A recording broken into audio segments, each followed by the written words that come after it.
Qué gusto saludarlos, compañeros. Muy buenos días. Aquí estamos Alejandro Berri y Pablo Mariño para contarles lo más importante que hay en el mundo del deporte, porque hoy hay muchas noticias. Sin duda. Y tenemos que comenzar con lo de Cristiano Ronaldo, ¿no? Que ha sido castigado por el Comité de Disciplina de la FIFA con un partido de sanción que ya ha cumplido en la fase de clasificación y que, bueno, pues asegura que podrá estar en el primer juego del Mundial para Portugal.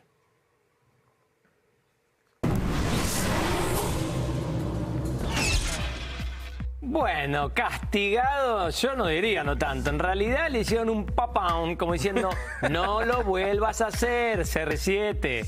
Porque sale la sanción después de que cumplió el partido que le dieron de sanción. Es como un trabalengua, ¿no? Claro, es que tenían que haber sido 2 o 3 partidos, ¿no? Claro. Pero decidieron proteger descaradamente a una de sus mejores figuras para asegurarse que esté al principio de la Copa del Mundo. Todos queremos ver a los cracks. Por cierto, hablando de cracks, un multicampeón del fútbol mexicano, Jardine, el técnico del América, habla sobre una de las tantas polémicas que envuelven a las Águilas. A ver. No, que busquen con las fuentes correctas, ¿no? Los porqués, pero estábamos preparados para jugar domingo, ¿no? Y ya, porque ya conocemos bien cómo funciona.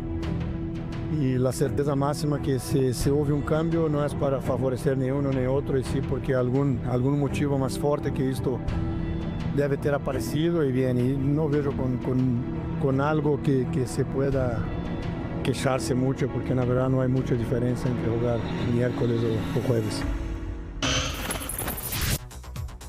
Sin pretextos, para nadie. Por cierto, información de última hora.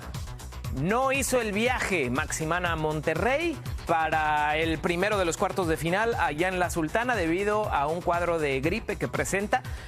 Sin embargo, el América recupera futbolistas muy importantes, entre ellos Henry Martín, y pues se consolida como uno de los favoritos para buscar el título del fútbol mexicano, Pablo. Por supuesto, hoy arranca la liguilla del fútbol mexicano con 3 partidazos y todo el resumen lo van a tener en el pelotazo.